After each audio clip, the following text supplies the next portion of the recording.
What is up, everybody? Sorry about the delay here. Welcome, everybody, to tonight's episode of Talking Elite. Give me a second while I fix my earbud here because it's kind of weird. Yeah, it's going off. That's weird.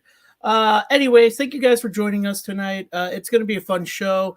We are on episode 53 of Talking Elite. Very excited to be on that fun little streak there.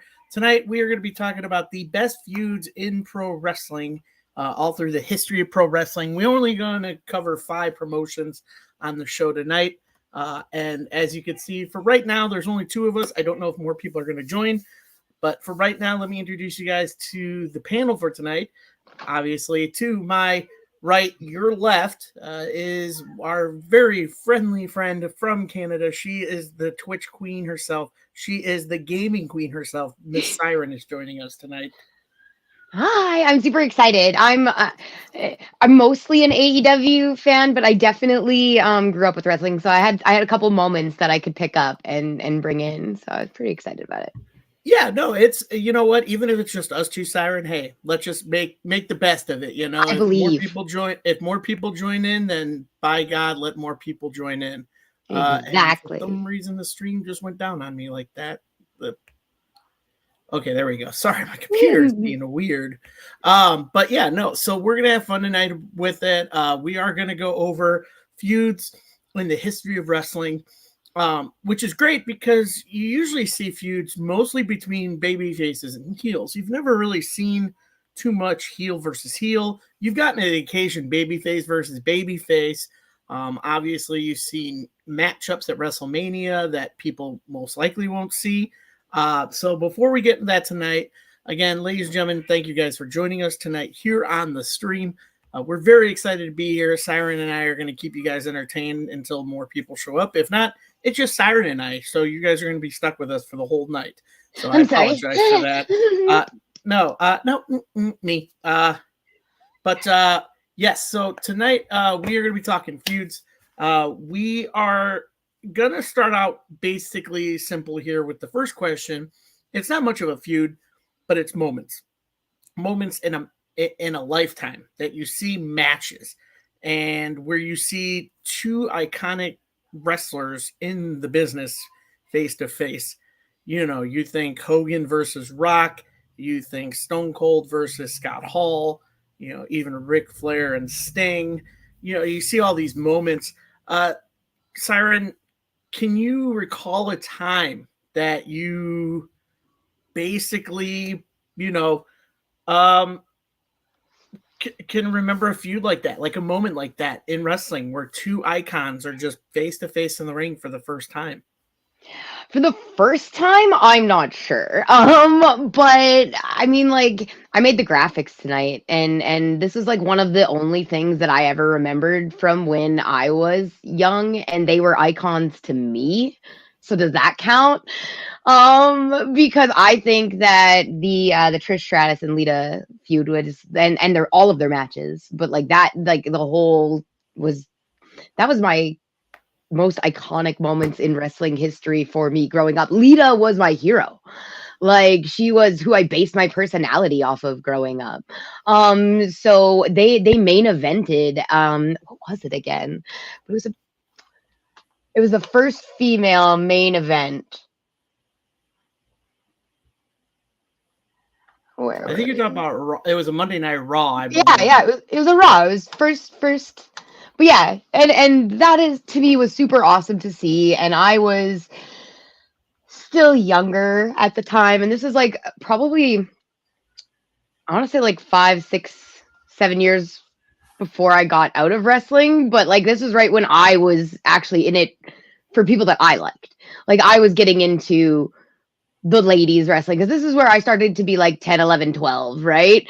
So I stopped being like the little girl that watched it with her brothers because they watched it and it was always on every freaking day, and they became me watching it for me, and it was Lita that did that. And the whole, like, I always felt that it wasn't really wrestling, like ladies wrestling wasn't really wrestling, until I got to see this growing up. And like, I felt they never were as important as the men until I got to see this. So like, my iconic moment of two people in the ring was, yeah, it was the main event with Lita and Trish. I think it was the coolest thing ever as a little girl growing up, being like, oh, so this is how we're closing it out. We're closing it out with my fight.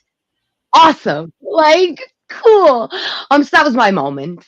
I'm sure people would be like, oh, when I believe it's Hogan picked up Andre or whatever. And you're like, yeah, that's really cool. I'm sure it is. But I'm very emotional, as the podcast and the stream has come to know about me. And all of my picks on my lists usually come from a very heartfelt place. So that was my pick. Oh no, absolutely. I mean, for that, it kind of harkens back to the idea of cross promotions, and where people see, oh, there's no way these two people are going to meet in a wrestling ring. They're in different promotions. But it was so integral back in the 80s, the 70s and the 80s, when you had all those promotions. You had Mid South, you had Jim Crockett, The you had the territories. you had the territories, the WCCW, you had all those where they would exchange wrestlers in their shows, and you'd see matchups you never expected to see. I mean, who would have expected to see Ric Flair wrestle in Texas promotion down there, with the Von Erichs? Nobody expected to see that. Who would have thought seeing, WCCW? It's amazing stuff when we think about all the stories that are created and all the feuds that are created when you have all these different promotions. And one of the most freshly ones we have here, now celebrating its 5th year, is AEW. AEW is 5 years in, and man, they've given us some great feuds and great stories, some good matches, emotional moments. Even during the pandemic era, a lot of the promotions A lot did of great cross stuff. A promotions lot with of cross AEW too. promotion. They're bringing Yeah. that back a lot. I feel when the way that you talk about the territories and stuff like that. I'm like, oh, well, we're doing that again. Oh, well, we're doing that again, and it's kind of making me really happy to see. I'm going to stand by the fact that I think this next decade is going to be like the decade of professional wrestling, and I think we're going to see a lot more of that cross promotion and a lot more of those feuds. And like, wouldn't it just be wonderful? And I forgot to mention this for the last two podcasts, so I broke my promise of mentioning it every single podcast. But wouldn't it just be wonderful if like WWE kicked down the door at Forbidden Door one year, just like without saying anything, just like they show up and like big company wide, promotion wide feuds happen, like dream matches happen, dream storylines happen, and it's all for the fans. And it should all be for the fans. I imagine it's for the talent too. Like, there's a lot of people who'd be like, "Man, I'd love to wrestle that guy. Wouldn't that be great?" But I can't because he's in the other company. Like, I think that AEW is bringing that back a lot. I see it a lot with the Forbidden Door and with, even, AAA and it was ML. I can't remember the other. I'm really horrible, but you see it a lot now. And just hearing you talk about the territories totally brought me back to like, huh, we're doing that again. That's nice.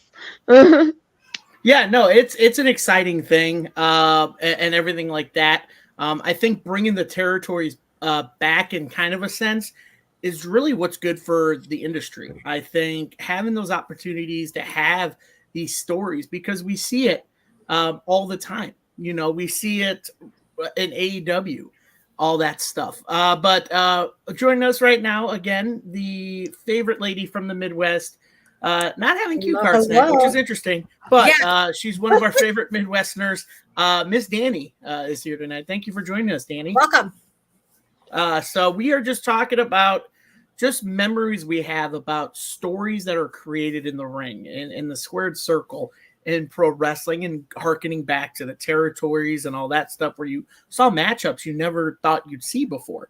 Was there a matchup or a moment like that back in the day that you could remember that just took you by awe, where you're like, I never thought I would see these two in the ring together? Yes, and I'm gonna go back to circa 1987. Piper's Pit. Kids, here's gonna be your Miss Danny wrestling history lesson. So take notes. You'll have a pop quiz due at the end of the show. But again, when there goes Siren, she's writing. I can see it. Thank you, Siren. But Hogan and Andre. And this is, a guy who again started Hogan AWA. Rocky 3 is what really catapulted him into that face role. And fun fact, I saw Rocky 3 probably 58 times. And this was back, I was elementary school in the 80s. And every time it was on, I watched it. And I remember, growing up watching Hulk and Andre. So then you had the whole, thing where where Andre was gone. He was kayfabe suspended, but they repackaged him as one of the machines. Then they said, have a play a heel when he ripped Hogan's cross on his neck, or I should say his chest, and it started to bleed. You were just like, you never thought you would have seen WrestleMania 3, Pontiac Silverdome, Hogan slams Andre.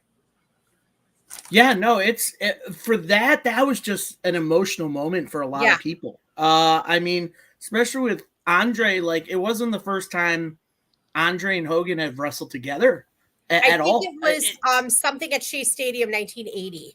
Yes. And it was just, it's insane to see. And, talking about those moments, it leads us to the idea of, hey, anything is possible in the pro wrestling world. And bringing promotions together, as Siren was mentioning about, the Forbidden Door. And nobody's better at that than AEW. They had brought over talent from TNA. They brought in New Japan. But, starting out, we talk about these moments, but they build great feuds. And that's what we'll get to right now. So we're going to be starting off in AEW. Again, any listeners, viewers out there, we are on Spotify, we're on Twitch, we're on YouTube. If you want to comment, leave us your comments, your picks as well for this topic. We would love to see them and read them. But we're going to start off in AEW. So for tonight, we're going to do best male's feud in the men's division and best women's feud in that promotion as well. So we're going to start off with AEW all time. Basically, what I want you to do is give me your best feud for the men, explain why you picked it, and who you thought came out the winning side on that feud. So we'll start off with Siren. Siren, in AEW, which men's feud really got your attention, you enjoyed, why you picked it, and who you thought was the winner that came out of that? I'm going to go Orange Cassidy and Pac. Bastard Pac. Yes. Yeah, it was super awesome, and it was. I just thought that it was probably where we got to see Orange Cassidy be his most intense. Sure. And I really, really, really, really like him when he's at his most intense. Like that's where we could, like, when I was watching with my partner King, it was really like that blood orange type feel. It was like, oh yeah, like I want him to get like all the time like amped up like that, and seeing like the indecision and character change in Pac was really cool. And I just loved it in general. I'm really bad with details, you guys. I have like the worst memory in history. I am a complete burnout. But that's my pick. I wanted to say something else, but I feel like that one's gonna get covered wholeheartedly, and we may have like a random Connor pop in at some point just to say it. So I won't. But that's my pick. No, that's a great pick. I think it was probably one of the better feuds, coming out of the whole COVID era / introduction of the international title. And basically having Pac being the first winner of it, you really needed to give him a good feud for it. And having him feud with Orange Cassidy over it, I think they had, a total of 2 or 3 matches for that? Yeah, I think at least basically 3. winning the first 2. Until Orange won the last one. Though he cheated too. Like that's the thing. Like the indecision, the character change in him was so great to see. And like watching him, like, do I hit him with this? Yeah, I'm gonna hit him with it. It was so great because he wasn't necessarily always like a bad dude, but he really wanted to win, and the drive to win was like so strong. It was really fun to watch. Like I was going to use my common phrase for that, but that is not YouTube friendly. I got real into it. Like, it was good. No, I agree. I think I think that's a really good pick for to start off. Honestly, I honestly think that that was the perfect feud to have for the international title to start off with. These two smaller guys who actually appear in multiple promotions and they can basically go defend the title at any time. Back when it was the uh, Atlantic, right? Title. All That's what it was. Atlantic, yeah. All Atlantic. Thank you. It was the All Atlantic title. They Which is changed so it to the weird. international, which I'm glad they did. Danny, what's your thoughts on that Orange Cassidy and Pac feud for the international championship? At first, I thought Orange was a Gap employee who decided to be a pro wrestler. He just seemed, and I'm a Gap shopper, and I'm actually wearing a Gap dress right now, come to think of it. But yeah, at first I didn't like Orange. He just, there was just something about him that was okay, but eh. And then being an educator and seeing the little kids dressed orange, like with, the slick ponytail and the glasses, jean jacket and shirt, I developed a new appreciation for him. In fact, my nanny kid, whenever she hears the Jane song come on, his theme, which, you hear it on XM radio every so often, she starts cracking up because she actually likes it. So Orange has definitely grown on me. But Pac has a certain intensity and a certain vigor to that role, where Orange is just like that guy that's just like fun to watch, cool to watch, nonchalant, doesn't care. But definitely I like Orange as a face, but I also like him as a heel too. Yeah, no, I totally agree. I think that's the thing with Orange. He's showing more aggressiveness recently, and obviously he's a fan favorite. I don't think we'll ever see him go heel just because of him being a fan favorite and what he does for everybody. But I honestly love the intensity he's picking up. So a lot of the comments we've had John Moxley versus Kenny Omega. Oh yeah. Another one was Cody and Jericho. Totally agree. Connor, where's Connor tonight, guys? Connor is dealing with some cold right now. They were snowed in. We've been having a lot of rough weather recently across the states. There he is. There's Connor. I was gonna come on just for a second. I heard my name mentioned. Someone was asking. Richie was asking where you were. So I'm gonna say my favorite feud of AEW of all time is CM Punk and MJF. Yes. I heard my name called out, so I had to come and say we think alike, Connor. We've got good minds. Good minds think alike. Yeah, I was gonna pop in for a minute. I'm still gonna show some of the comments. Right here, just for a few minutes. Oh yeah, the Young Bucks and Lucha Bros. Yeah, that was another good one. Yeah, I am freezing in this where I'm at right now. So I'm sorry, Connor. I've been freezing and dealing with a skating rink to drive to preschool yesterday, there and back. It's pretty. I'm in Gotham City for sure. That's where I'm at right now. Oh no! But yeah, lawlessness. If I hear my name mentioned again, anything with CM Punk, I'll probably come back in. I figured that's why I didn't pick that one. I was like, I'm gonna go with Orange and Pac because I was like, I'm sure a Connor will pop in randomly and be like, "Hasha!" And this is my book, Connor. That's got the handy dandy notebook, got the dog chewed on siren because I left him at home alone. That's why he did not at work. So it's got Punk is in the notebook with maps. Absolutely. Well, it's such a solid feud, though. It's like, can we talk about that? Are we going to talk? I might come back in a little bit, but freezing right here. But I'll be warm. I might be back in a little bit. But go have some hot cocoa with vodka in it. So there you had Connor coming in. Always good to see Connor. He's one of our favorite people. Probably one of the greatest producers. So like I say, always, if it wasn't for him, we wouldn't have this show or AEZ Canada, which Siren and their crew up there.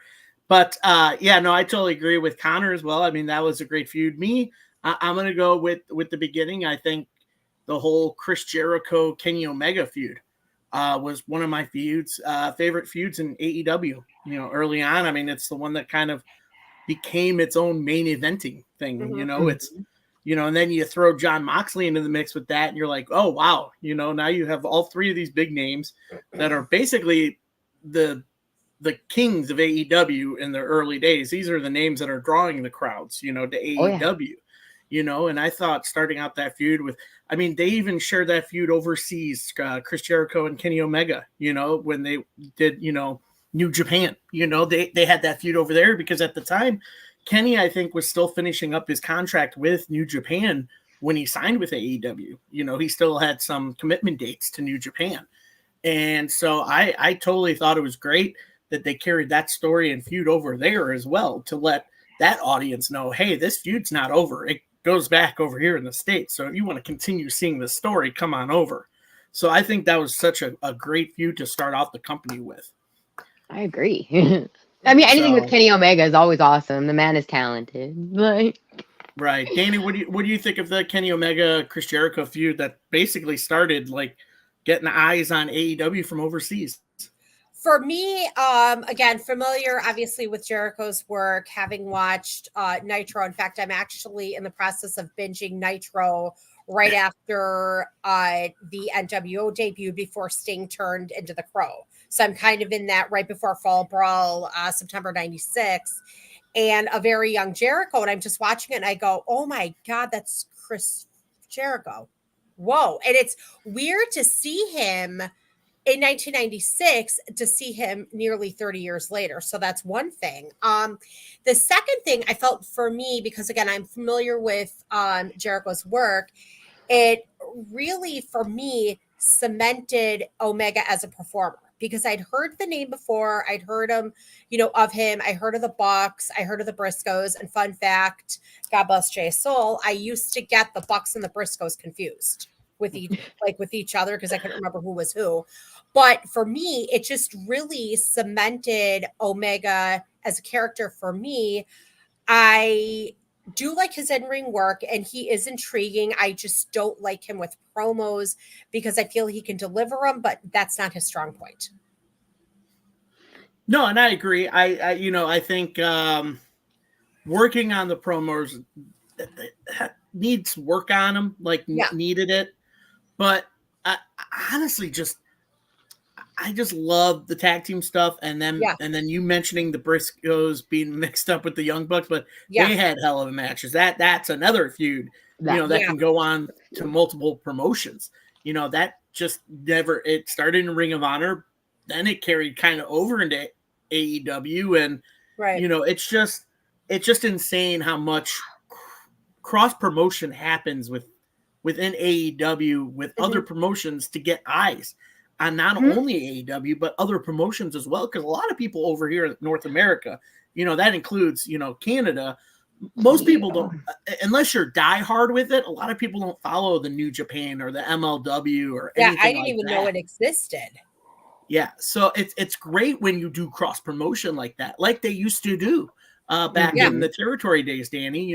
Siren and I were talking about hey, cross promotion, they're doing it in territories. They're bringing wrestlers over and wrestling their top guys. It's something you want to see as a wrestling fan. Instead of putting down a promotion doing that, you should praise and be like, oh, wow, I've discovered another promotion. Siren, it looks like you got something to put in with this. I'm just agreeing with you. I'm so excited. It's so awesome to I'm just a very animated agreeer.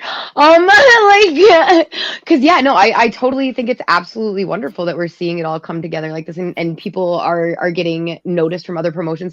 When we went when we went to the wrestling here in Canada, when AEW came, there was people being like, oh, who's this person? And who's Ricky Starks? And we're like, huh? And it was, so it's really nice to see people getting to say, oh, Vikingo. Who's Vikingo? It's everybody should know who this man is. And it's nice to see him. He was on TNA as well, actually, right?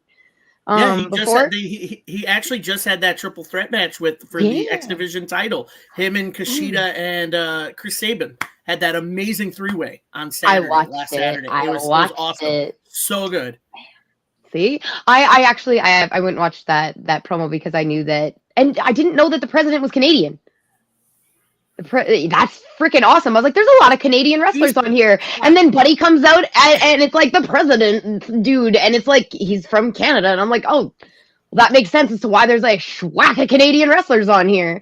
The guy who runs it actually was with it back in its inception. He was basically cool. a wrestler on the show, and he basically bought it back. And it was Impact for a while, and a lot of people don't know this. It was Impact for a while, and then just recently, this recent pay-per-view, he wanted to go back to TNA because that's where it was, and he wants to go back to that glory days. Danny, do you want to put your two more cents into this before we move on? As for, again, the whole TNA, I was, my husband and I, we were talking about a TNA feud, and he even pointed out the Samoa Joe Scott Steiner one with the promo, which again, my brain's still frozen considering it's been frozen up here, no pun intended, and I've worked, almost every day this week. So I'm kind of just like thinking, okay, do I remember this promo? Yes and no. However, I need to, again, start watching TNA. Sorry, people. I live in South Central Wisconsin. I don't even have a Gap here. I don't even have good pizza here, if you call it Pizza Hut, but my idea of pizza is in Chicago. And I have to find TNA. So drop it in the comments where I can find it. Because I need to start watching it and to kind of be a little bit more hip as to what's going on. Dolph Ziggler is the main reason why I want to start watching TNA. Agreed. Big news out of that. Him coming to TNA is great. Yeah, I'm floored because I honestly, Adam, expected him to sign to AEW. There was an interesting thing going around on social media asking Tony Khan, you have all this money, but you let him go to TNA, which I thought the way it was worded, I thought was really interesting. Because why would you let him go to TNA? I don't understand it, but hopefully we can get a TNA and AEW merger and we can see more of Dolph in AEW. Yeah, and I agree. And I'm going to finish up here before we move on to the next one. To answer King Courtsy in the comments, it's Swerve's house. By the way, it's always Swerve's house. Yes, I agree. Is the reason I feel Tony Khan didn't sign him, and maybe it's just me. He's got a lot stocked in his men's division right now, as far as roster size. The women do need some help and do need some big names to get back in there because, again, they're down at Jamie Hayter. They're down at Britt Baker, hasn't been on TV in a while. Thunder Rosa just came back. So they need some more names and more people in the women's division, I feel, than they do the men's. I feel their men's is very overstocked right now. So that's why they bring in Deonna Purrazzo. And even she was interviewed and said, listen, I knew my TNA contract was up. I made great relationships with them. I won titles there. I did everything I wanted to over there. I wanted to look for new opportunity. And she even mentioned Britt Baker was the one that got her in contact with Tony. Yeah. So it's so great. I like Deonna Purrazzo. She's adorable. Yeah. She is absolutely great. And everything like that. But yes, TNA does put out some great stuff. And honestly, I'm very excited to see what happens. Like I said, I post on my social media. A lot of you guys actually, I know you, Danny, you, Sarah, a lot of people, part of our crew, saw it and kind of liked it because I put Saturday night when it happened, I put Nick Namath's in TNA. Dana Brooke is now in TNA. Jack, oh my God, Jack Perry made an appearance at New Japan on Saturday. I was like, what in the world is going on in pro wrestling today? I freaking love it. Then you had CM Punk come back to WWE. So everybody is thriving, and that's what I love to see. So moving on, we're going to stay within AEW. Just mention it. We're going to talk about women's feuds in AEW. Danny, I'll start with you this time. So what was your pick for the best female feud in AEW? Oh, this is a good one.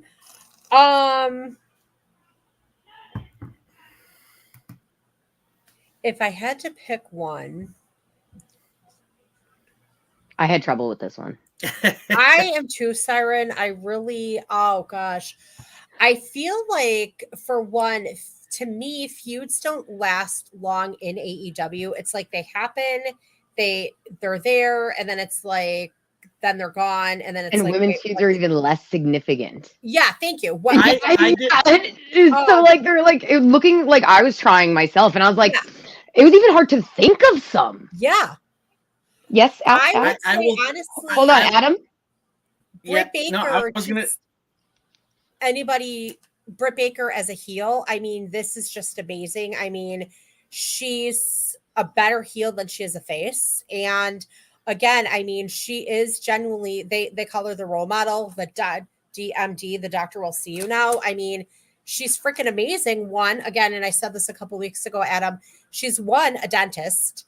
Two, she's a pro wrestler. Three, she's got a flexible enough schedule that allows her to work in her practice, you know, and I think her clinic's closed on Wednesdays for her to make it to Dynamite. Four, I mean, imagine you're jumping off the top rope, you land wrong, you break a hand, break a finger, you can't work on patients. You screwed, lady. Yeah, I I mean, agree. she's freaking amazing, and with her, with anybody. I love Britt. And this is where we're going to go into the prayer segment very quickly here on the show, and we'll move on. Dear Lord, please send us Sasha Banks. The congregation praise. Amen. There you go. So I will take this away from you, and I know you both just said it's the hardest idea. Yeah. But there's one feud that does involve someone you just I have mentioned that three. was long-term story. That's Britt Ooh. Baker and Thunder Rosa. That is Oh, by yeah. far. That was my that was on there. We're going to play Reed Adams' Mind. This is I read This is crazy too, because Siren, you were bringing it up at the beginning of the show about I have it on my Trish list. Stratus and Lita, you know, as one of Yeah. the best things you've ever seen as a female, you know, a fan, to watch these two females tear the house down in a Raw main event. You look at the story of Thunder Rosa and Britt Baker. It started in that lights out match. That story just ignited.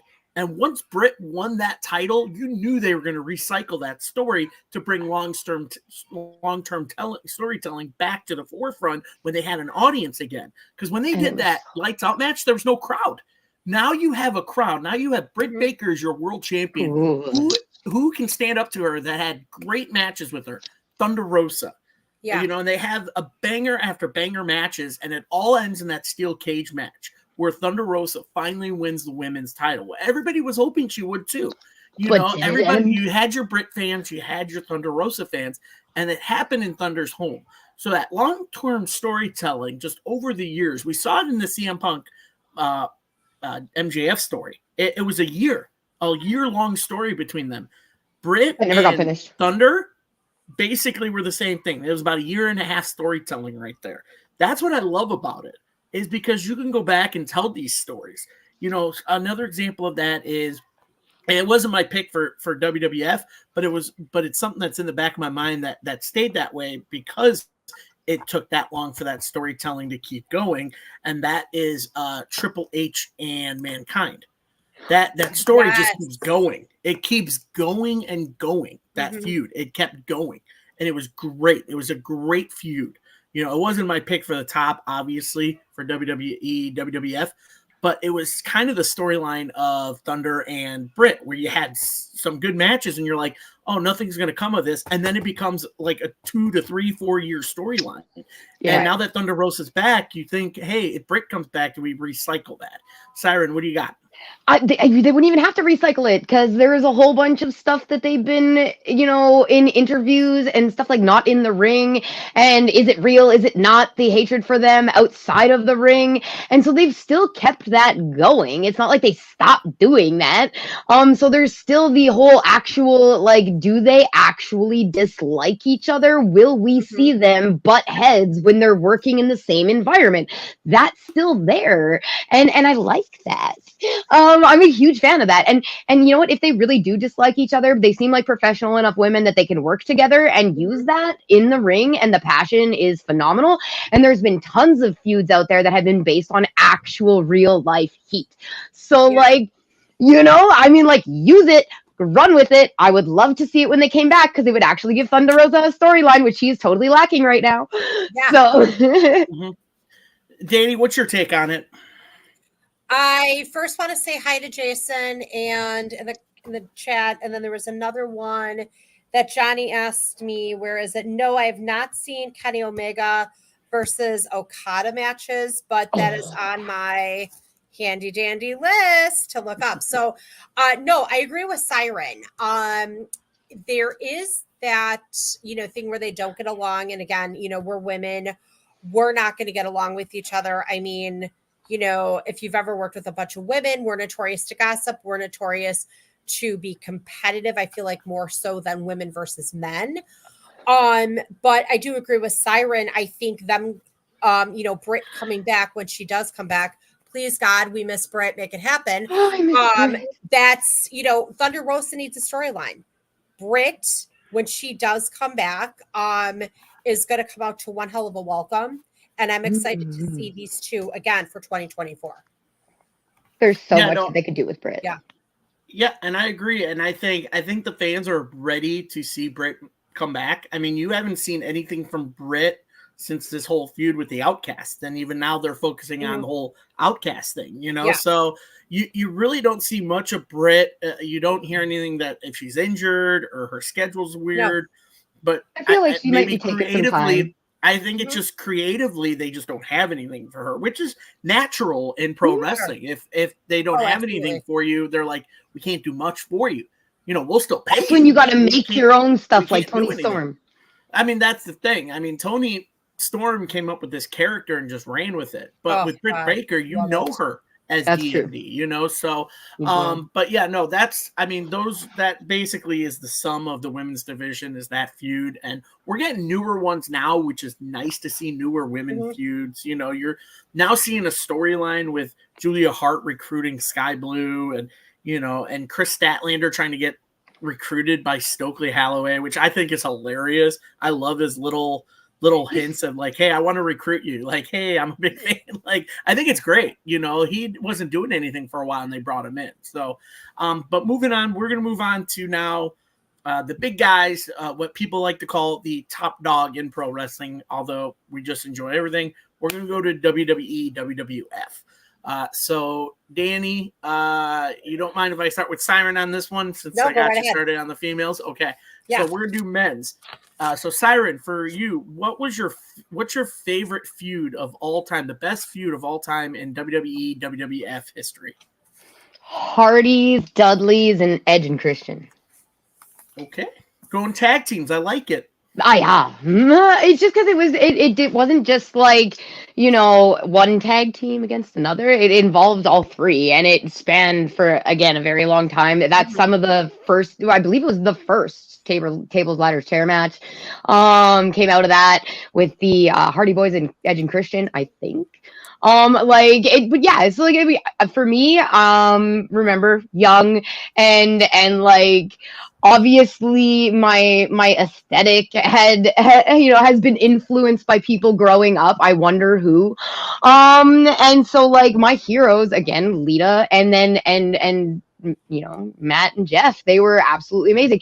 And I loved it. I loved every moment of it. That's one of those things, again, that I remembered from when I was a childhood, and then as when I was in my childhood. And then I'm going to throw in as a bonus, just because nobody ever talks about it, and I think it's the most underrated / absolute best feud, is The Rock versus the Hurricane.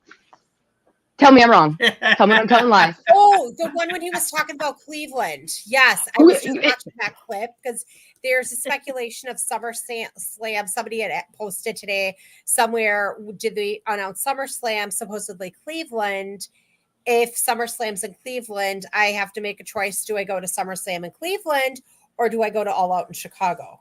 And I want to go to both, but it would be kind of cool to go to Cleveland since I'm a part-time Chicago resident. But I was just watching that clip when he was talking about when The Rock was singing Cleveland Sucks. And then Hurricane barges in the door and then he smacks Hurricane. I just loved their promos were just golden. They were so funny, and the fact that nobody thought that the Hurricane was gonna win that one-on-one, and he won. He beat The Rock. Nobody talks about that. He beat The Rock, and it was great, and it was awesome, and I was like one of the biggest Hurricane fans, and I just that was a big heart for me. But all in all, like I'd have to go like overall best feud for that would be Hardy's, Dudley's, and Edge and Christian. But like the bonus one that I didn't think anybody would think it would totally be the Rock and Hurricane. No, those are great picks, and I love that you went tag team wrestling because a lot of people overlook the tag team wrestling feuds. There's so many of them. You know, we just talked about it. The Briscoes and Young Bucks had a feud. You know, Briscoes and FTR promotions. You know, and then you look at teams like the Von Erichs had feuds with the Freebirds back in the day. You know, that's a feud. That is a feud, and so not a lot of people talk about the tag team stuff. So I love your pick as a tag team. Danny, what's your take away from that pick, and what is yours? Okay, we're a twosie. I'm doing a twosie today. Okay. First one, I think something everyone can relate to. I can relate to it. Austin versus Vince McMahon. The reason, number one, okay, so we've got McMahon's is the boss that corporate America identifies with, but also hates depending on his personality. Like, oh, is he like a or like this or whatever, and again, think of Vince McMahon is that boss that you're just like, oh shit, here he comes. Hi, how are you? Siren. Hi. Oh God, I can't stand her, but she sends my paychecks. So think of it like that. And Siren, I can't stand you. Just kidding. Okay. But I mean, think about like, and even for, white collar, but then again, think of, blue collar too. You've got that boss that you don't like. McMahon fits that profile. Then we have also too, you've got Austin as the blue collar guy that everyone in town knows. Where is he? He's at the bar on Friday, Saturday nights. Me in college, I was at the bar Wednesday, Thursday, Friday, and Saturday nights. No wonder I didn't do homework, but still, it's like Austin's the guy that you identify with because he's going up against the jackass of a boss that he doesn't like. And it was so must see because you never knew what Austin was going to do, what McMahon was going to say. The infamous beer truck. The beer truck. Got kids, look up the beer truck if you haven't seen it. Hilarious segment when he just drives right out, sits on top of it. And I remember it was Vince, Shane, and I think The Rock was in that. Got doused by the beer truck. And then the second one that kind of goes hand in hand with this is HBK versus the Hitman. Because number one, we have to also think about, it was personal, the Montreal Screwjob. That was the seed planted of the McMahon character that feuded with Austin. Because Vince screwed Brett. Then secondly, we also, God bless Chris Candido's soul, we also have to throw Tammy Sitch in there because there were alleged allegations that the Hitman was cheating on his wife with Sonny, which was not, I don't think that was ever confirmed, but that was a speculation, which is why Sean brought up the Sunny Days comment. And that one, again, is something that I think people can identify with, one, because, you've got that, you might be married or, in a committed relationship, your partner cheats with someone they work with, then it comes out and it's like right there. And you're just like, oh shit, now what? Yeah, no, and I totally agree with that. Siren, take away from that. All I have is really, really quick, I promise, is I will say that Steve Austin, when I was a child, had set me up for failure in the workplace. He had given me very unrealistic expectations of what I would be allowed to get away with my boss. Because I will tell you, that does not work in real life. You are fired, sir. But yeah, like growing up, I remember being like, you can't do that. Yeah. Like, you can't do that. And just unbelievable. Like, oh my God, but he's doing that. Yeah. And so, yeah, it was very surreal. And I was actually going to, it is on my list. It was just, I was like, I know somebody's going to pick it and I'm still going to get to talk about it. So, but yeah, very unrealistic expectations growing up for what I was going to be able to do in the workplace. Cause bosses do not take that type of stuff at all. But yeah, it was cool growing up though, because it was so unrealistic. I had everybody told me that this is how life is gonna be, and then you're watching this and you're like, Yeah. That's not what he's doing though, and he's doing great. Like everybody loves him. So like I don't know, guys. Like I don't know what is life about right now. But it was really cool. It was cool. So I Yeah, definitely enjoyed it growing up. yeah, no, and I totally agree. I think the story of Austin and McMahon basically kick-started the Attitude Era. I think anything Stone Cold did, basically once he transitioned to that Austin 316 phase, basically kick-started the Attitude Era for WWE, WWF at the time. And I think it was just great storytelling because Austin was playing the everyday man, the everyday working class person. Yeah. Just wanted to go to work, drink beer, punch their freaking boss in the face, and just say, "This is what I'm going to do." I think that kind of resonated with fans during that time because during that time there's no social media, there's no like cell phone. I mean, there's phones, not cell phones where you could take like video and all that stuff, and even then you barely had anything that had to do with internet. Internet didn't really come around until the Attitude really got into its kickstart in 98, 99. Yeah. And so like people just watched because they wanted to see what Austin would do next with Vince McMahon. And that's another thing that we go back to where it says, hey, that's long-term storytelling. That's years and years of a storyline. Even to today, it is still a storyline because you see reunion shows on WWE TV and you see Vince in the ring, not anymore, obviously, but before when they were doing anniversary shows, Austin still showed up and stunnered him because that's what that was. That was nostalgia. That's what we grew up with during the Attitude Era. Right. For me, I think I'm going to piggyback on that era, by the way, because that era had some of the best feuds to start. And one of the feuds I thoroughly enjoyed that I thought was one of the best feuds that was so underrated was Kurt Angle versus Triple H. I think that feud was probably one of my favorite because you had a weird story involved in it. And it's like Kurt has a crush on Stephanie. Like it doesn't play off that way, but then Stephanie sided with Kurt quite a bit in that storyline, and it stemmed from when Triple H came back from that surgery. He tore his quad. And he came back and he won that Royal Rumble, and then he faced Kurt Angle at WrestleMania for the title. And so I thought that was perfect way to sum it up because it kind of did start in 99 when Kurt, I think Kurt won his first title in 99, 2000, one of those. And that started the feud between them. Yeah, it started the feud between them. And I thoroughly enjoyed that feud because here you have the man that basically has been with WWE for so long, and now he's with their creative guy, Triple H, Paul. And then you had this Olympic hero that comes in late in the game in the 90s, Kurt Angle, but then has an amazing career in WWE. And so when you put them together, you knew there was going to be solid matches, between Kurt's amateur wrestling kind of stuff, integrating with pro wrestling, and then Triple H's longevity. I thought that feud was great. It put on matches that I didn't think I would see ever as a kid. Because growing up, I was an amateur wrestler. So I knew who those Olympic wrestlers were. I knew who Kurt Angle was. I knew he was the Olympic wrestler who won a gold medal with a broken freaking neck. Because I watched that match. I was so enthralled with Kurt Angle as a kid. And so it was such a good feud. So I highly recommend anybody to go back and watch that feud. Siren, what's your take on that feud?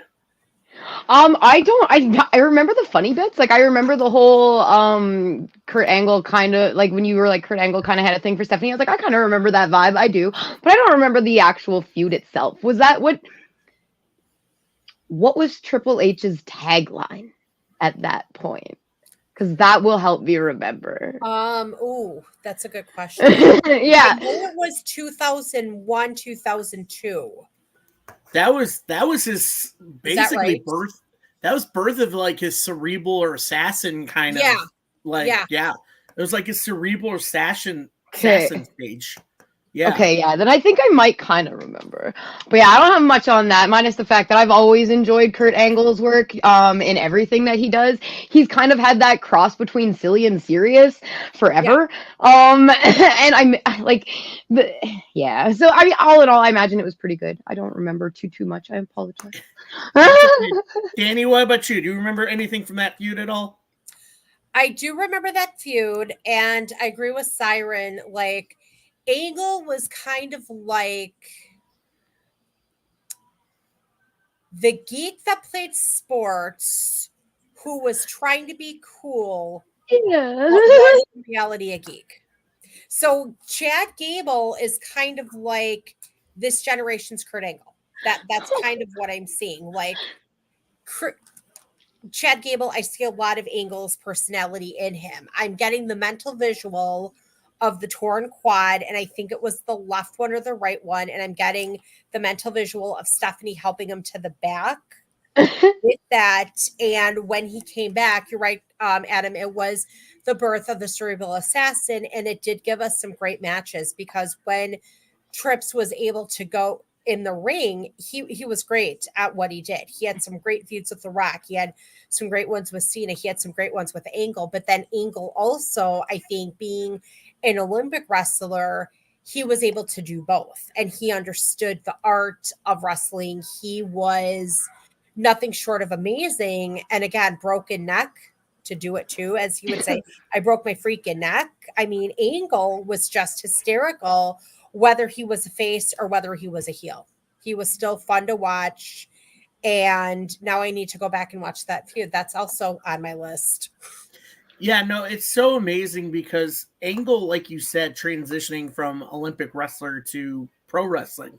You see that a day nowadays. You see all these athletes transitioning to pro wrestling. I mean, you look at someone like Brock Lesnar, who came in as a football player and college wrestler, coming in and just dominating OVW, and just basically going to town on it. And so basically what was going on was now you're having today where you have all these athletes signing NIL deals with WWE, and WWE is bringing all these like amateur athletes in, and some of them are winning titles. I mean, I think his name's Obi Firm. He was a D1 athlete, and he just won the North American title in NXT, and he's only been there for like a year or two, and now he's an NXT champion. So, I mean, you're seeing that right now. So it's crazy. But moving on, we'll go to the women's feud. Obviously, we'll go to Danny on this one because we already know Siren, but Siren can repeat herself after Danny. But Danny, what was your best female feud in WWE, WWF? Going back in the day, I'm gonna say Trish and Lita. Mainly because Trish is just adorable. Lita is that grungy adorable. That's kind of how they marketed her. And that was just a great feud because you had one who was kind of the prima donna, this type of style Trish versus a hard-hitting Lita. The second one that I think is really good is Becky and Charlotte. And I say Becky and Charlotte, one, because Charlotte obviously is a legacy. Look at her dad. I mean, Charlotte was actually featured on a couple episodes of Nitro, and I think it was 99 or 2000, the one where Vince Russo went to Flair's house. She was featured on that one, which I was like, I had to do a double take. Charlotte, because she's a legacy. Becky, because not only can she wrestle, but her promos are how would I say, elegant. I guess if that's the right word I would use, because Becky does have a degree in theater and communications. So whereas Charlotte doesn't, but still, I'm going to say Becky and Charlotte, mainly because you got the legacy versus the wrestler. And Charlotte, Charlotte's also very tall. Charlotte's like almost 6 feet tall. So again, too, I mean, to be able to do some of the moves that Charlotte does do, with height, the fact that she grew up in the business versus somebody that did not grow up in the business, right there makes her a great feud.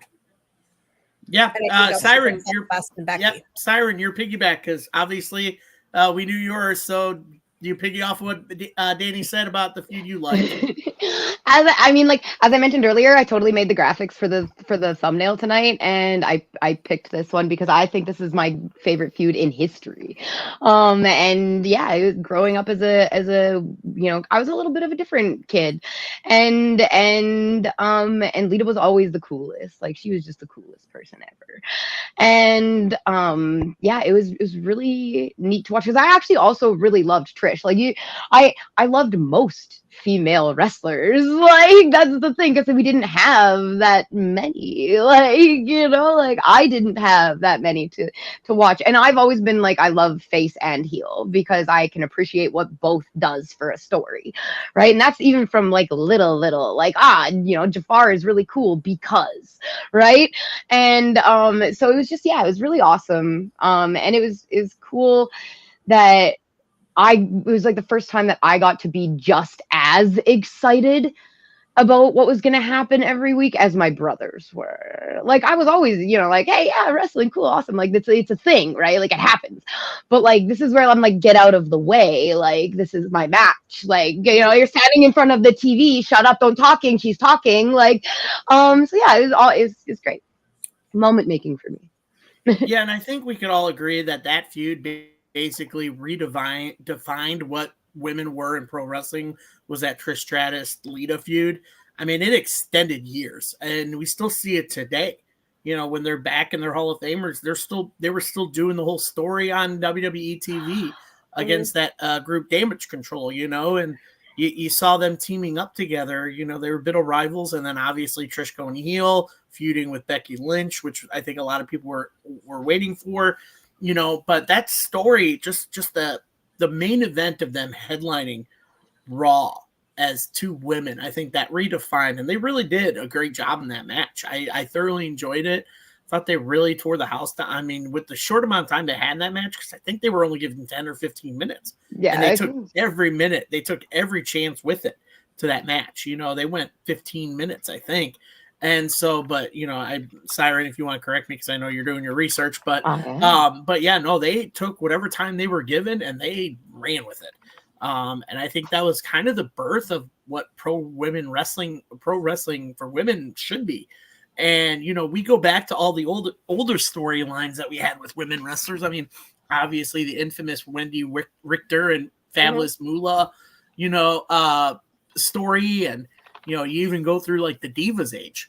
The Divas Age gave us a feud that nobody thought was going to be popular, but it grew, and that was AJ Lee and Paige. They had a feud.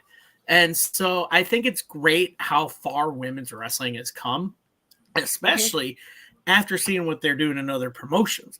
I said it before. I thought TNA has a fine women's division. I think they have the best women's division of pro wrestling right now is TNA. Unfortunately, they did lose Deanna to AEW, so AEW is kind of catching up. I think WWE's roster is not too bad. I think they just have too many groups going with the women that they need to start separating that and start doing individuals, kind of focusing on that. I think I fell more in love with women's wrestling because of Glow. I think Danny, we mentioned that. I think Siren, you were talking about it with us. No, I've never got to talk about Glow with you guys, but bro, that is such a solid show. Anyway, go ahead. But yeah, no, but it's that sense. It's like when it first became an idea of, hey, an all women's promotion, and it was almost like, oh, it's just a TV show, but then it grew because then Glow became WOW, and then now you have other women's promotions, and you're just like, whoa, like it's just growing. You don't have just men's promotions now. You have women promotions now. And some of them are ran by women. I mean, we look at it now. Guess who just took over for OVW women's division? Mickie James. Mickie James just became the women's operating manager of the women's division in OVW in Kentucky. And it is amazing that she's come that far, And so I'm very excited to see, where women's wrestling goes from here. And what storylines and future feuds we'd see. And obviously, Danny, you mentioned that Charlotte and Becky is probably a feud for the ages, for the newer age. So, but your Siren, it looks like you want to say something real quick, and then we'll go to Danny. That match was only 7 minutes long. Even though the fact that Deanna is over at AEW, I totally think that the whole crossover relationship kind of thing that AEW does with everybody else is totally going to happen with TNA at some point. If they are smart, which I believe that they are, it will happen. Go ahead, Danny. Yeah, no, go ahead. No, that was it. That was literally it. Oh, okay, sorry. Okay, I'm just sitting here like, okay.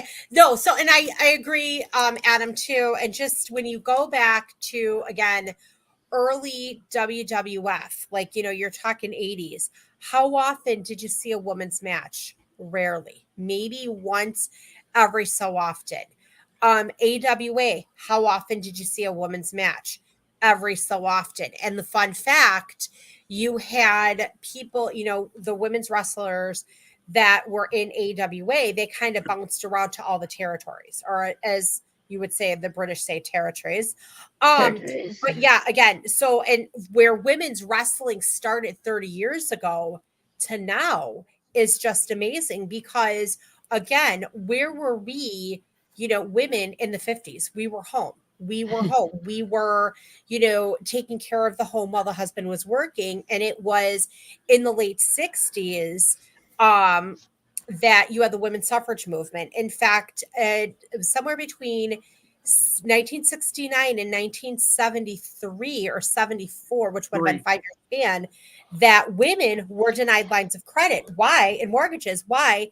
Because banks didn't trust us to hold down jobs, because you had very few women in the workforce. My older sister just celebrated her 70th birthday, and I'm the youngest of four. We have a 20 plus year age difference. She's been through the 50s, the 60s, 70s, the 80s, the 90s. She was a working mom in the 80s. So when you think about the 90s, just where women's wrestling has gone, it's kind of like, again, we can wrestle just like the guys can. The same moves the guys do, we can do it too. We just have better outfits and better accessories. No, and I'm with you on that too, because my mom was a working mom during the 80s as well. She would work at night when my dad came home. He would work during the day. I mean, my parents are born in the 50s. So, they got married in 76. They had all four of us kids in the 80s. I always tell people that me and my siblings are all Reagan babies, because we were born during Reagan's era. And so, but my mom was a working class mom in the 80s. Yeah. My dad would go to work during the day, and then my mom would go to work overnight at a grocery store, and then they would switch, so it's so great to see women at the forefront again, and they can keep up with the guys, and that's what's awesome about it.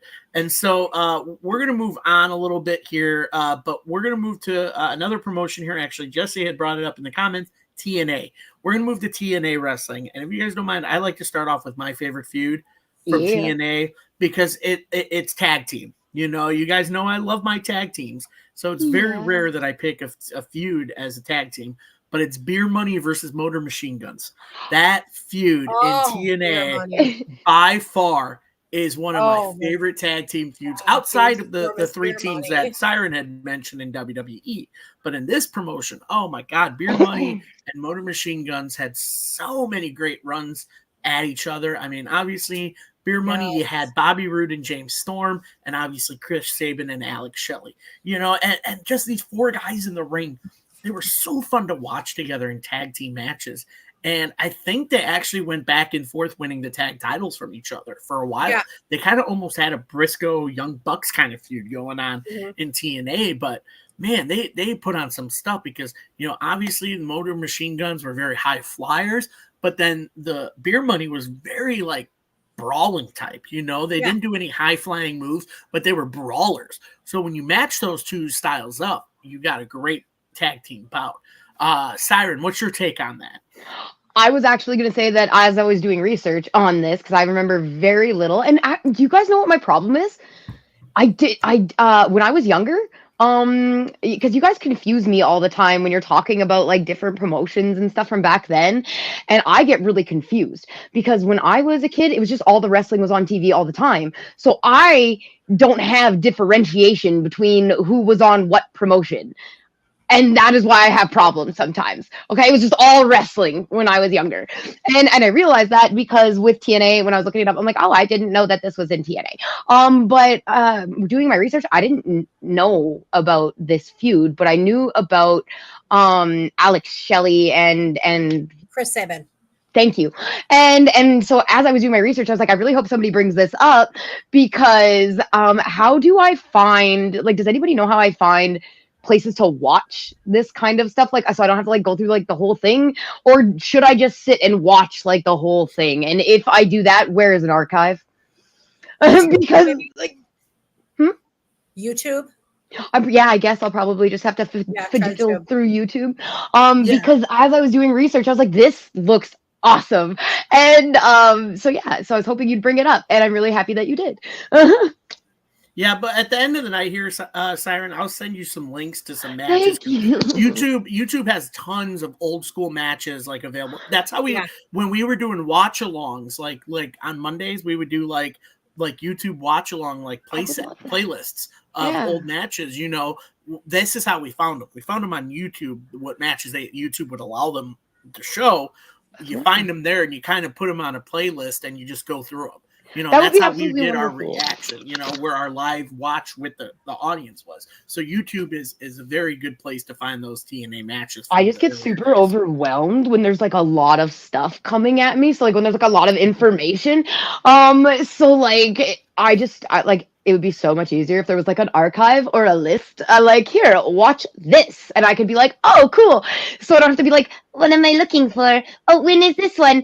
Oh, no. You know, because then I panic and then I'm like, I'm just going to go watch anime. Like, yeah. So. All right. Well, Danny, what's your take on this this feud with Beer Money and Motor Machine Guns? Okay. I'm going to. Hey, hold on. Do we have Beer Money around here? Anybody seen Robert Roode and James Storm? Oh, never mind. Wait a minute. Okay. So can we please get Beer Money reunited in AEW? I want to see that. I need to see James Storm. Bobby Roode, I can't believe how they used him in WWE. Let's just go on there, but that's a whole separate it's a whole separate topic, Adam. Hint, hint. There you go. Underused people that didn't get a chance. But no, I do remember Beer Money and Motor City Machine Guns. I had to stop and think about Motor City something. But yeah, no, I do agree. That was a good feud.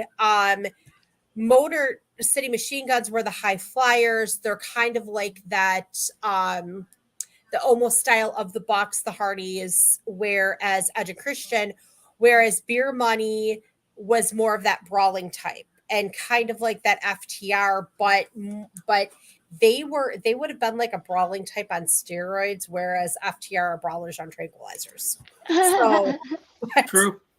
But yeah, I do remember that. And please, please, please, please, please, for the love of Chicago pizza, we want Beer freaking Money reunited. Tony Khan, I will fly to Jacksonville. I will help you run your business.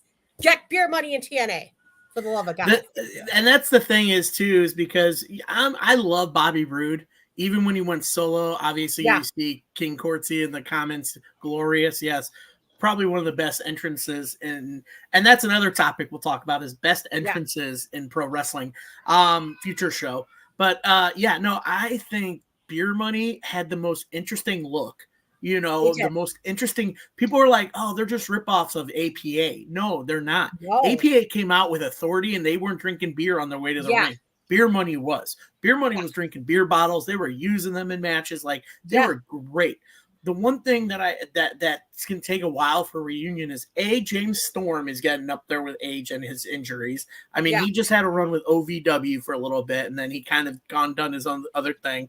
Sure. With Bobby Roode, he's got a serious neck thing. I don't know if he's clear from it, but that's what's been keeping him off TV and story stuff for WWE. Now, I don't know what's also going on with his contract with WWE, but we also have to remember WWE has that non-compete clause in their contract for 90 days. So it would take a while and some magic for that to happen. But I honestly would love to see Beer Money run it back one more time. Yeah. But yeah, no. So for the female feuds in TNA, I don't know if you guys found any. Let me ask that first. Did either one of you find a good female feud? Remember all right, Danny, we'll start with you. Go ahead. Sorry, Connor. Oh God, I just called you Connor. Sorry, Adam. I'm talking to somebody. Hell if I know what's going on here. He's gonna pop on and be like, I heard my name. Hey, maybe I just conjured him up with my just kidding. Okay, moving on.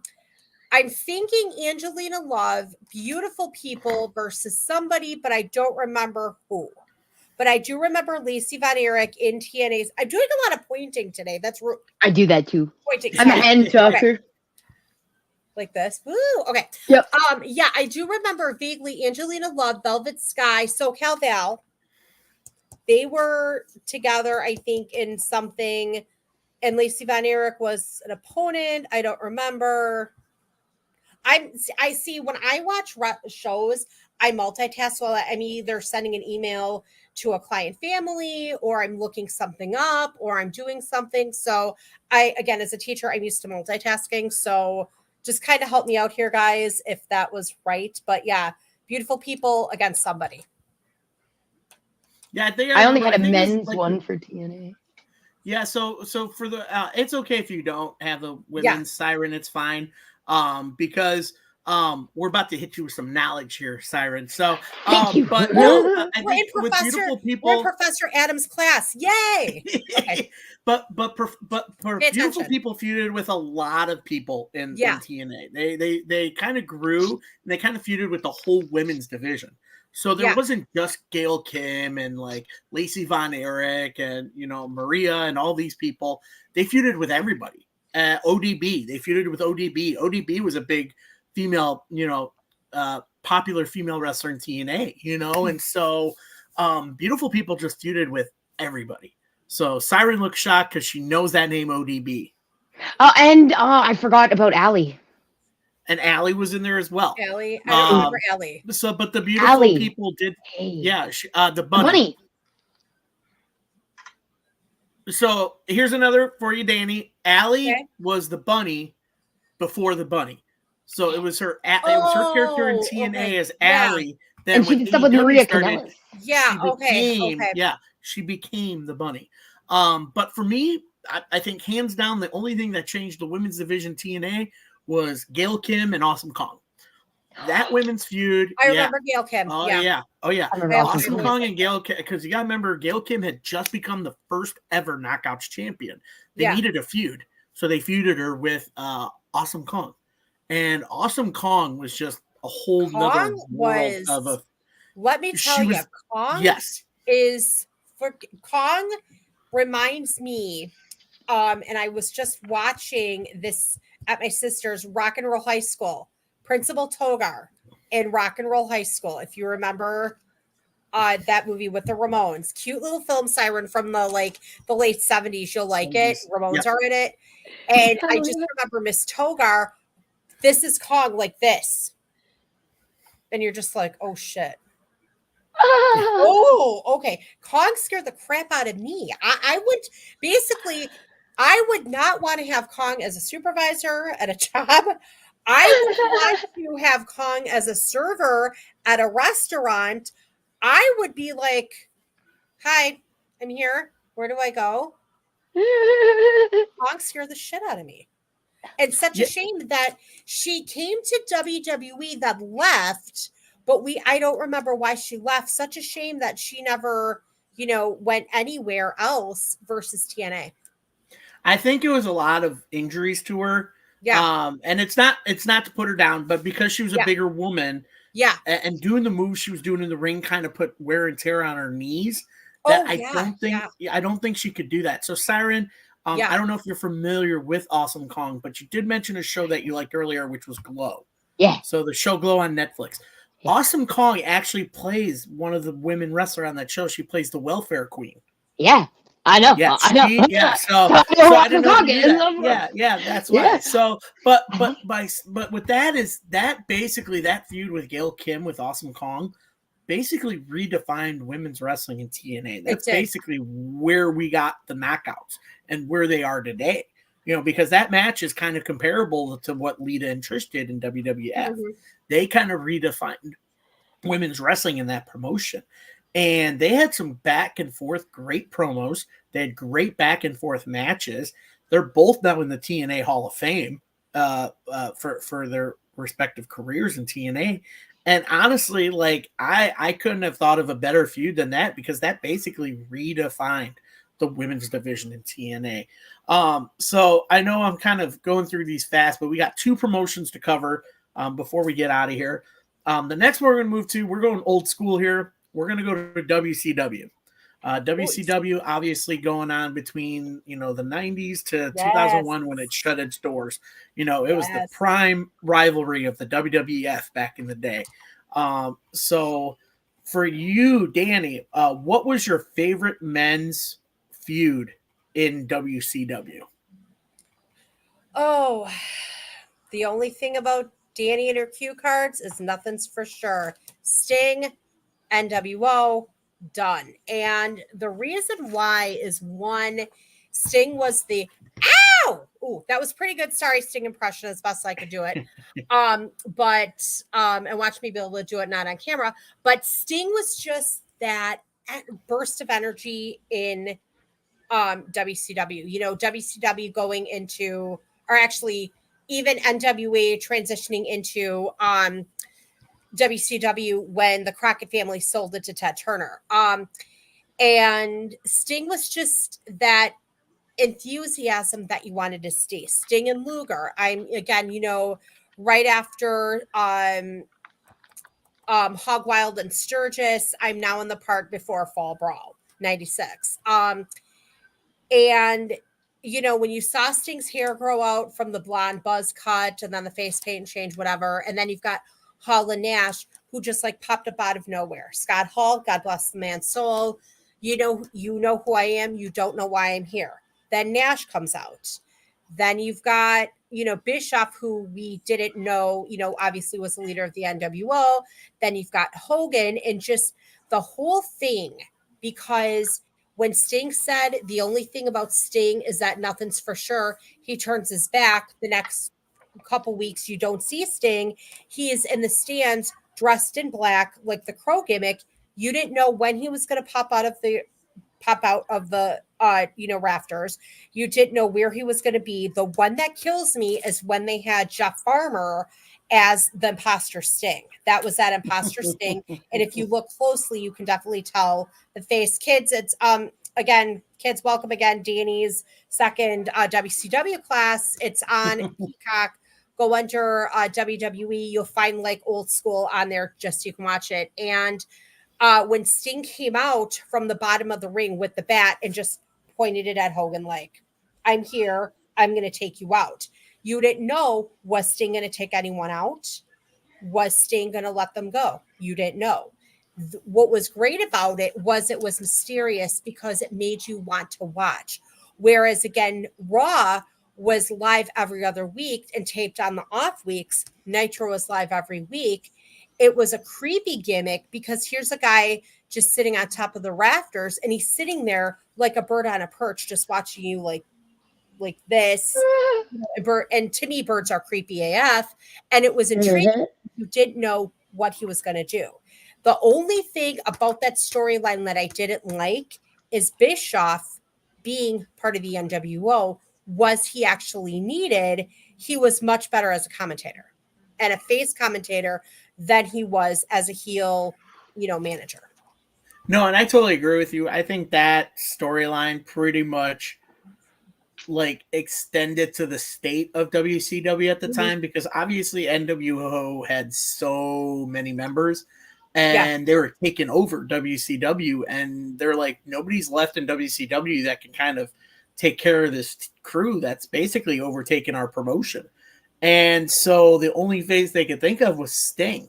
You know, Sting was pro WCW, you know, and then he comes in, and obviously you had the breakaway of where it became NWO versus NWO Wolfpack, and you know, Sting joining Wolfpack at one point. So it kind of became, for me, that became like the major storyline for WCW, but that ultimately I feel for me became the demise of it, because you saw too much NWO on WCW. Oh, God, yeah. And I was like, and we talked about this on an episode of this show once, that too much NWO was just too much.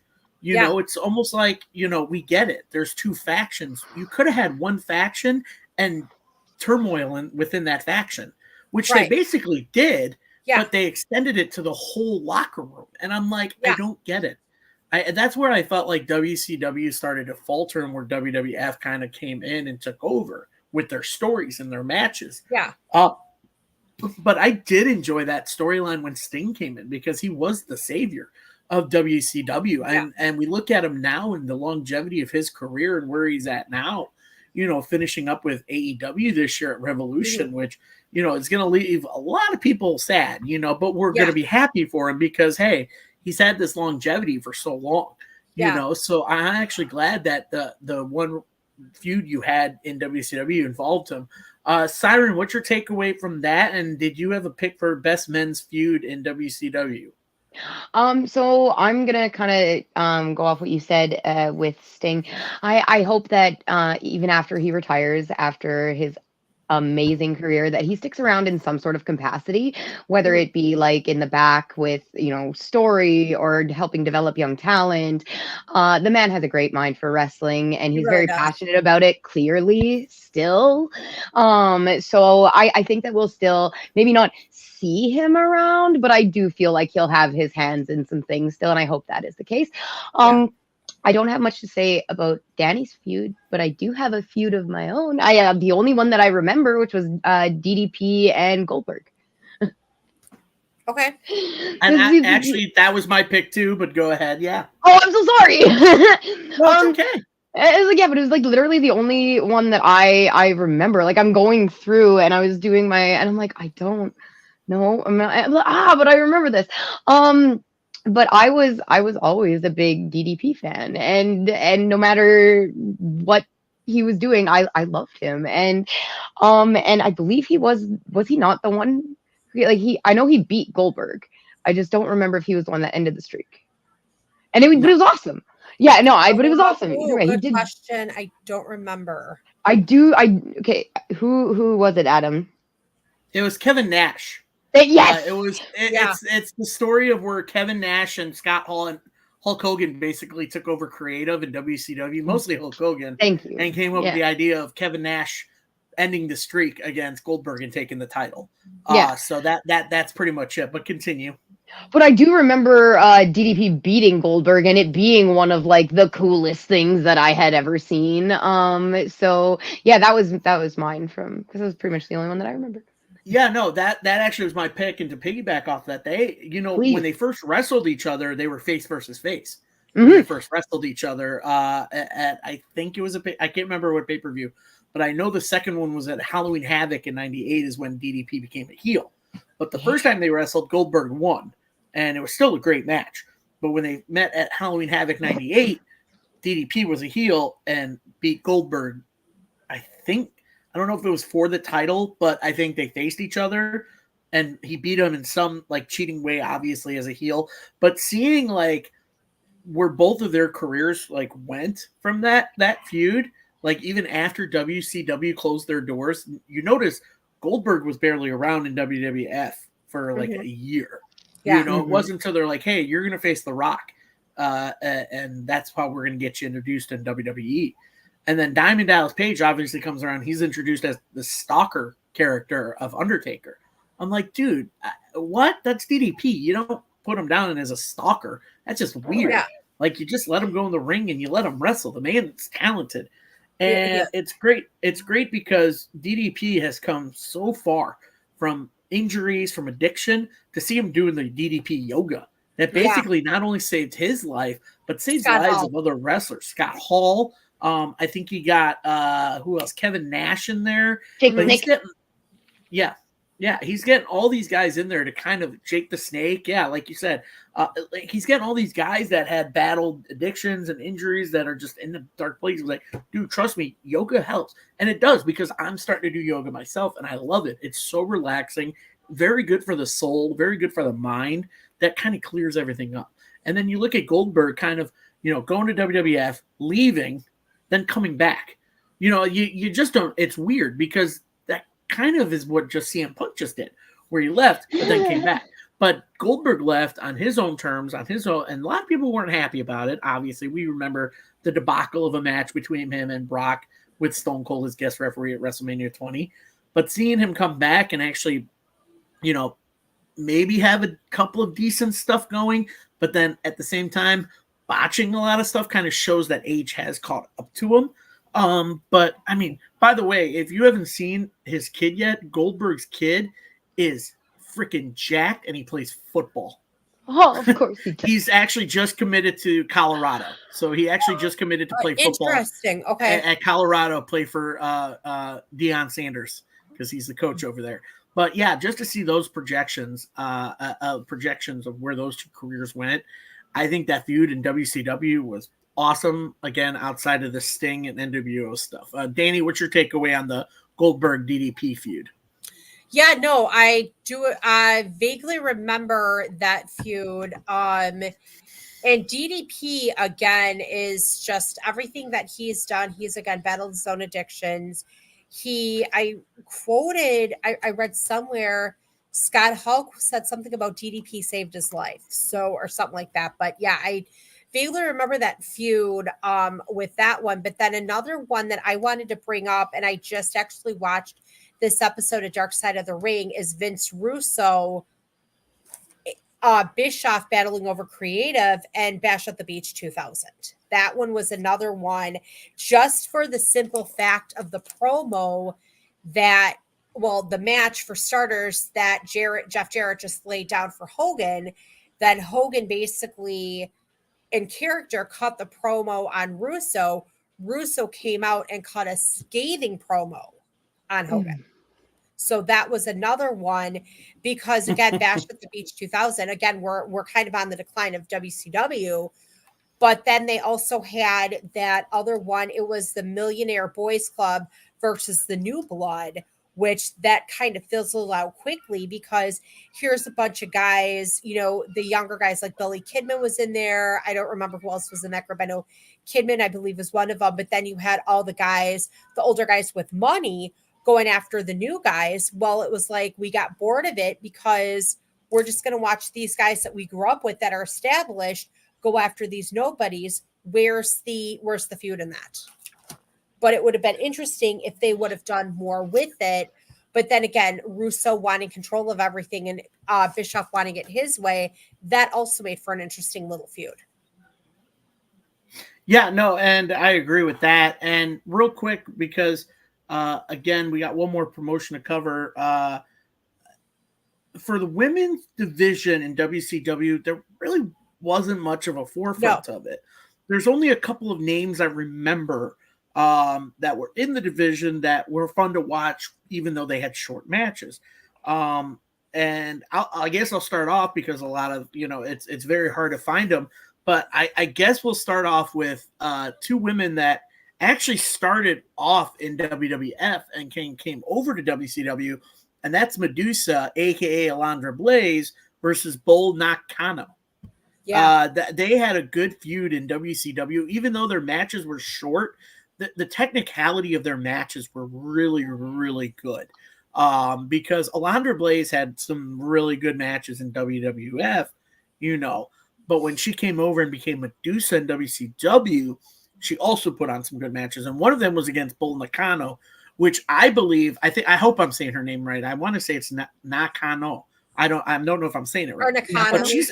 But she was basically the forefront of basically Joshi wrestling for women. A lot of people didn't know about the Japanese female style of wrestling over here in the States, but Bull kind of came over and she kind of introduced it to a lot of American viewers.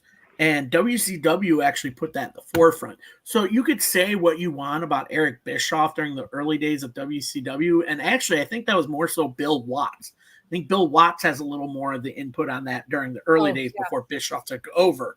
So, but you gotta start with, they're like, well, we'll give them a chance because they're international. That's going to help us with our international market. And it's going to open up the eyes of fans. Be like, wow, that's a Japanese female wrestler. I've never seen her Japanese female wrestler before. So I thought that feud was the only one I can think of in WCW that actually had any merit to me when I watched WCW. Danny, your thoughts on that? Yeah, I'm sitting here again. I'm, running back to the first Nitro that was Mall of America, September 1995, when Lex Luger came out of nowhere. And of course, Eric Bischoff, what's he doing here? When Luger just came through the crowd. And then I'm just kind of, going through my, Saturdays, weekends, whatever, watching Nitro. I vaguely remember seeing Medusa when she came over from WWE, something about she put a title in a trash can and then that's it. And I vaguely remember seeing Bull Nakano. I don't remember seeing a lot of women's wrestling in TNA, or sorry, not TNA. Oh my God, WCW. Sorry, seeing a lot of women wrestlers in WCW. But what I do remember, that was like virtually the only women's feud that they had. Yeah, Siren, your take on that? If you can, if any women's like wrestlers or matches stuck out to you in WCW. When I was doing my research, Medusa came up in absolutely everything. Pretty much every women's rivalry that was mentioned was Medusa. And somebody. So I'm gonna say that obviously she stood out. But the only I don't remember if I remember her necessarily from WCW or elsewhere. But Tori Wilson. I always liked Tori Wilson. I was a Yeah, Tori I did Wilson fan. too. I'm pretty Yeah, I sure like she that. was a WCW person. So I don't remember any of her feuds, but yeah, like I'm gonna say that Medusa probably dominated the feuds of WCW because when I was doing my research, it was Medusa and Medusa and Medusa and I yes, you're Yeah, no, probably it's right. yeah, no. But, I mean, as soon as she came over there, she's basically the forefront of Yeah, like WCW women's division. But it was very hard. But I do remember that feud for General, just because Bull was basically a legendary Joshi wrestler back in the '90s and kind of paved the way for the Joshi women today. So we'll move on to our last promotion. Like I said, I try to keep episodes of Talking Elite. I'll let everybody know. I try to keep them between an hour and a half to an hour and 45 minutes. Don't want to go too long because you guys got a lot of wrestling to cover during the week. But we're going to end on one of my favorite promotions as a kid growing up in the 90s, and that's ECW. ECW was by far one of my favorite underutilized, underrated promotions in pro wrestling. And they had so many great feuds. So I'll start with Siren this time. Siren, is there a feud in ECW in the men's division you remember that you enjoyed, if you watched any? it would have been. Hold on, where did it go? To look, I have like 8 pages open for things that I had open. Ah, Taz and Bam Bam Bigelow. Mm-hmm. And mostly because I was a big Bam Bam Bigelow fan and my brother was a big Taz fan. And it went through a ton of different promotions if I remember correctly. Right. No, I agree. I enjoyed that. I mean, they had the ECW match for the TV title, I think, in Ashbury Park, New Jersey, which was Bam Bam's hometown.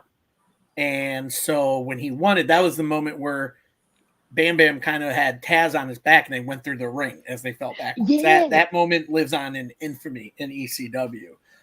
Danny, what was your pick for men's feud? And well, first, what's your takeaway from that feud? And then what was your feud? That feud I'm unfamiliar with, again, largely because when ECW was in its heyday, I was living here where I live now. We didn't have ECW. In fact, I don't think ECW was even available in Chicago at the time. I don't remember, but what I have seen of it, I remember Sandman, Tommy Dreamer. Now I need to look this. Sorry, I wrote it down on the list, so now I have to watch that match. But what I do remember of ECW, I think Dreamer and Sandman had matches, I believe. And I've always liked Tommy Dreamer. Sandman was just interesting as a character, but I've always liked Tommy Dreamer. Yeah, and I agree. And actually, Jesse had brought up the feud that I was going to pick for me was Raven and Dreamer. Yeah. Just Raven and Sandman, because that feud was phenomenal. Yeah. Obviously, you had some controversy with it when Sandman was crucified on TV. And it was actually the night that Kurt Angle was there in the crowd watching this. But the Raven and Tommy Dreamer story, and I can't wait to dive deeper into this because one of the people involved in that story is going to be our guest this weekend on Saturday is the Blue Meanie. So anybody watching right now, listening, Blue Meanie on January 20th will be our special guest on All Elite Zone podcast. We'll be talking to him about everything going on. That's one of the things that I think will be brought up. I mean, especially for me. is the whole storyline of Raven and Tommy Dreamer, because you brought in many people in that storyline. You brought in Beulah McGillicuddy. You brought in Stevie Richards and the Blue Meanie. You brought in the Pitbulls. You just brought in so many people in the story, and it was all Raven and Tommy Dreamer's ideas. They kind of collaborated and said, well, let's bring this in, let's bring that in. Basically, for a lot of people that don't understand it, basically Raven's character is an outcast. But Tommy Dreamer was this jock back in the school that they used to go to, or like a camp they were at. And so one of the people at the camp used to like Tommy, but she was a fat chick. And then she got really hot and became a Playboy model, and that was Beulah McGillicuddy, who in real life became Tommy Dreamer's wife. Yeah. But the storyline just kept growing and growing and growing, and it was such a good feud. And it even became better like when they became tag champions the night that the Dudleys went to WWF. Then the last night in ECW where Dudleys won the titles and we're going to take them with them, Tommy Dreamer came out, fought him, and then Raven came back from WCW because he was there for a while and they let him go. He came back and him and Tommy won the tag titles. So I think that storyline in general was such a great storyline and great feud. Siren, your take on that, if you remember that. Was that the whole, like, what about me? What about Raven? Mm-hmm. Yeah. Okay. Yeah. So I do remember that. But yeah, no, I don't remember much about the feud itself, but I do remember really enjoying Raven. My take of a lot of the old wrestling is done through those, like, do you guys remember the really thick rubber wrestlers? Like the thick rubber wrestler toys? Yeah. From, like, really old ones that, okay. So that's what most of, because like I was wee. So like most of mine was kind of like with playing with that kind of stuff while I was watching it and playing with my brothers. But I do remember Raven. I remember the What About Me, What About Raven. I remember him being really cool. Again, I was very when I was younger, I was very aesthetics, right? So Raven was very much my aesthetic, and his attitude and the way that he did his promos and stuff was very much what interested me when I was younger. So yeah, I enjoyed Raven. I don't necessarily remember the feud itself, but Raven was one of my favorites.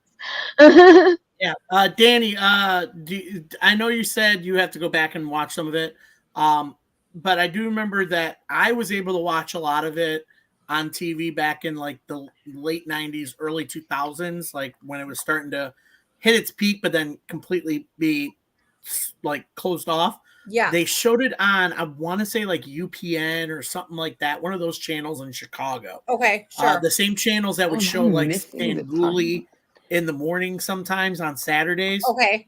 Was the same channel they would show ECW like late at night at like 11.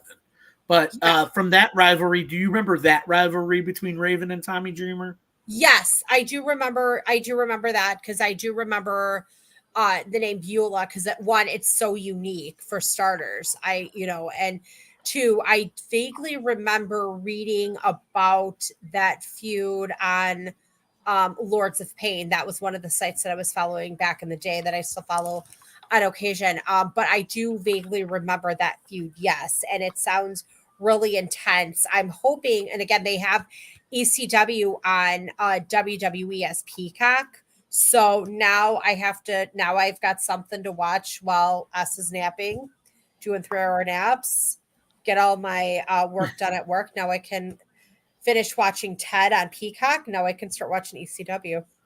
Yeah, and another feud you guys need to check out, and this is for the women's. I don't know if you guys have found any women's matches or anything, but one of the biggest feuds in women, there really wasn't a women's division in ECW. It was just a lot of women were valets or just got involved a lot. But one of the biggest rivalries in ECW was actually Beulah versus Francine. Yes, I was just going to say that. Yes. So they had a couple of feuds. They actually, I think they said 12 times they had faced each other in a type of match. And so that feud kind of defined the women in ECW and basically was the only rivalry in ECW women's in general. You know, you didn't really have a lot of women's matches in ECW except for Francine and Beulah because they had such a blood feud. Obviously Francine being with Lance Storm and Just Incredible, Beulah being with, you know, Steven Richards and all them, then feuding. That was another thing where they kind of got people involved, you know. But Danny, what's your take on the whole Francine Beulah? Basically, it's not even like a feud or wrestling. It's just two women hating each other. Yeah, I do remember, and I do remember again the name Francine because I had to look her up. But yeah, no, I do remember that. And again, it sounds like, you know, two women that probably, I don't know if they hated each other in real life, but it's like that real life rivalry.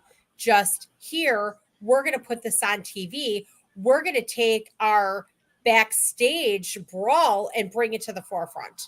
So that's kind of what it sounds like to me. But I do remember that feud. And I do remember the two names. Now I got that written down in the notebook as well. Right. I like keep typing and This is notes. what I love, Siren, about being on the show, because Yeah, I learn something all the time from Professor Adam. I love it. Well, and this is. Go ahead, Siren. Oh, like the whole like of my formative years have all just kind of been like wishy-washy together. Yeah. So it's really fun to go through all this again. Yes. I'm stoked.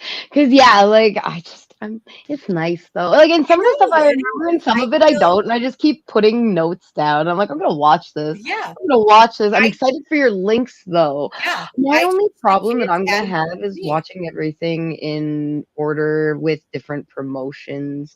Like you're like, oh, they go for here and then they come back here. And I'm like, okay, so that means that I can't just binge this promotion and then binge this one. I have to like, where's the One Piece episode guide or like the, you know, like the cheat sheet on how to watch Bleach for wrestling? Like, I just don't, you know, I'm going to have trouble with this. I feel. Well, here's the thing. We mentioned it before, Peacock. So once WWE bought the library of ECW and WCW, they have all of that stuff on Peacock. Mm-hmm. All you have to, Peacock, and they have it. But I'm just saying they have it in order. If you do decide to get Peacock, if you find WCW, okay, that's one option for other people that haven't seen who are in America. Right, but Peacock also. I think Peacock actually. I thought, did they not do Canada as well? No, not Canada. Okay, I don't know then. I thought they did. I don't know. I thought they did too. When did that happen? Go ahead. But all I'm saying is, I'm just going to say this out there for anybody who wants to get Peacock, that can get Peacock. If you go to their library for WWE stuff, they have ECW and WCW because they bought the library once they bought WCW, you know, and ECW kind of came along too. But they have, like Siren was saying, trying to watch it in order. They don't, but trying to watch it in order, they have year by year, episode by episode in their library and on Peacock for WCW and ECW. So any ECW hardcore TV that was ever produced and shown, it's in order on Peacock under the WWE umbrella. Yeah. So that's one way people can go back. The episode, you know, so and if anything, if I get Peacock again, Siren, I'll send you my sign-in. I don't care. It's I'm pretty sure you can watch it. Yeah. So you can watch I'd have to get a VPN because I literally can't get it because of my location. Right. So I would have to pay for a program that makes it look like I'm in the US to watch it. But what I could do is I'm gonna see if I can find somebody who has it and just get me a print screen of like the episodes, just so I can watch them in order and find them through a different service or something. Because if I can find them elsewhere and I have to put them in order myself, as long as I have like the episode titles and stuff like that or whatnot, I can go and find them myself. But like if there's like a list that somebody could just print screen me, I'll figure it out. Or I'll pay for a VPN for a month and just never leave my room and watch a schwacker wrestling. It works out either way. So as we wind down here, I guess it's safe to say that there are so many good feuds in pro wrestling. There's a lot of other promotions we didn't get to that I know for a fact has great feuds. Obviously, New Japan's got great feuds, you know, and even MLW, AAA has probably great feuds. Lucha Underground used to have great feuds, but we really hit those five just because those are the five promotions that most pro wrestling fans are kind of aware of or kind of familiar with when it comes to feuds and just storylines and matches in general. So as we wind down here, I kind of want to get your take on what we saw as feuds growing up to what we have now as feuds.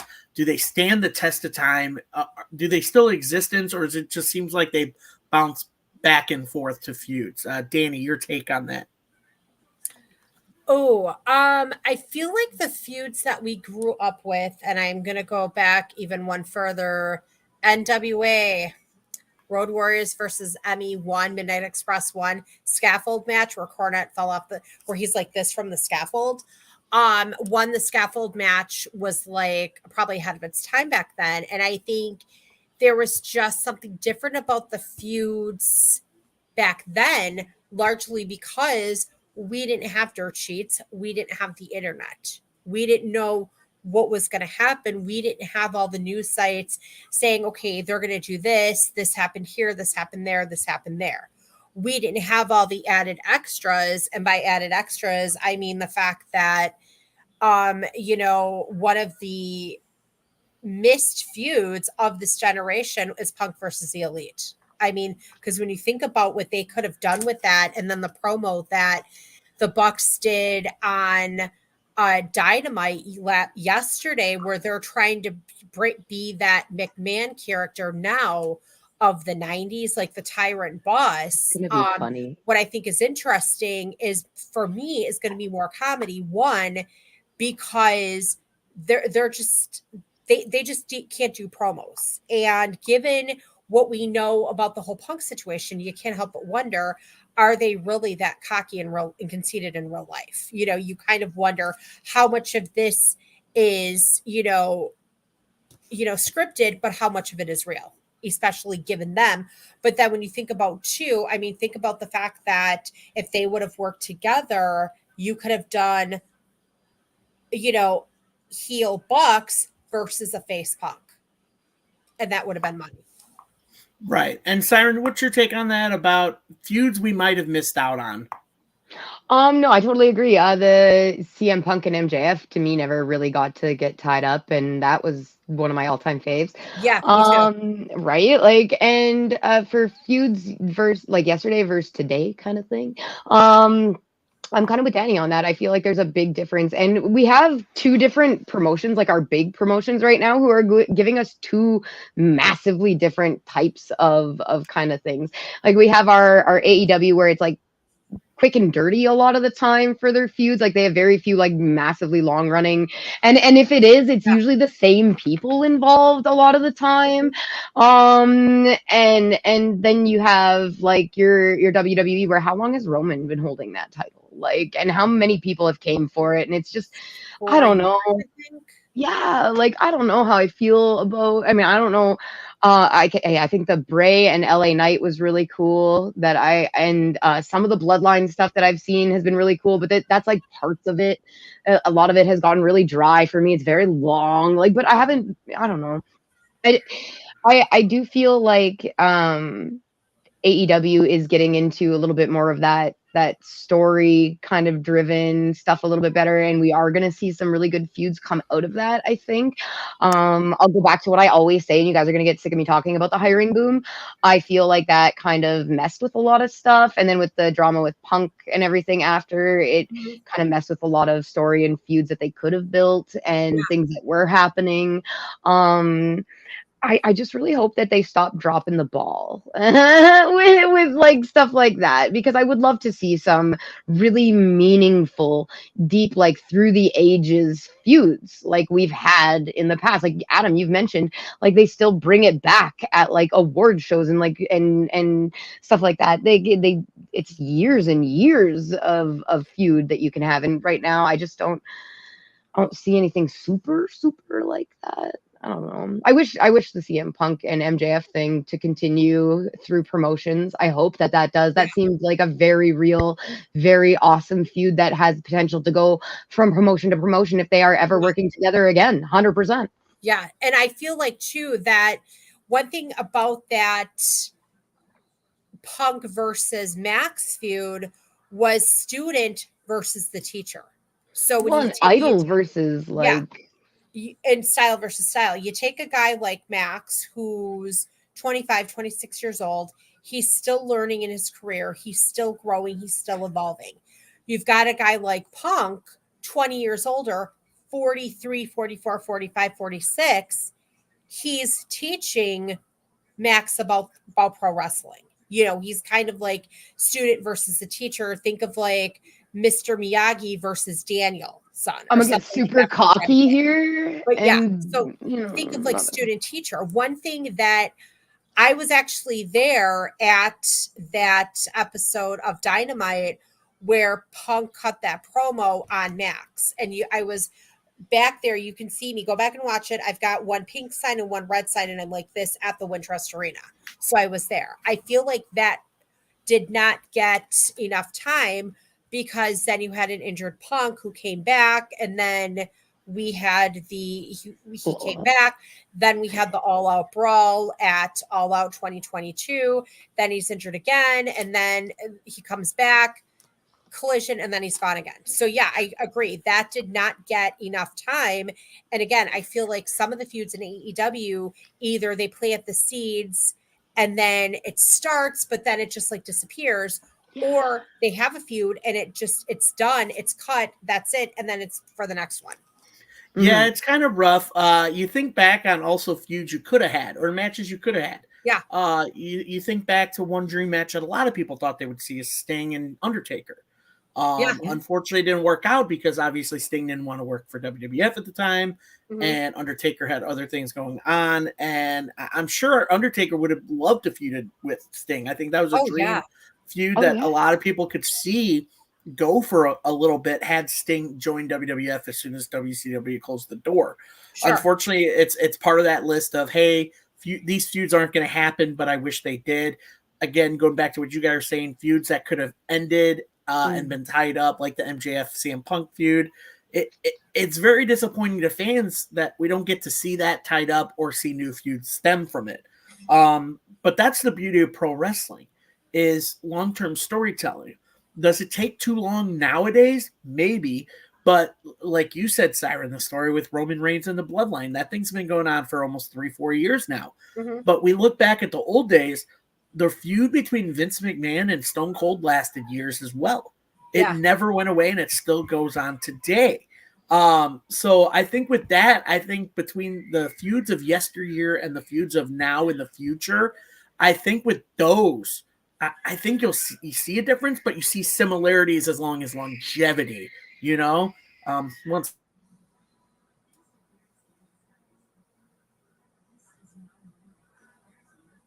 And one other thing, Siren, too, that I wanted to bring up is, again, in honor of Wardlow's birthday tomorrow, of course, go.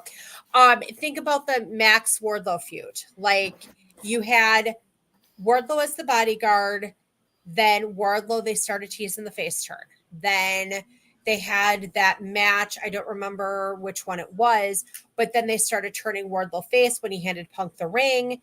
That's it. Then that feud just like started, and then it was just like it fizzled out. And I want to bring that one up because there's speculation that fans have been talking about this, that if you're looking at Wardlow's facial expressions while he's in this new faction, he does not look happy. There's a speculation he shouldn't as to how happy he is.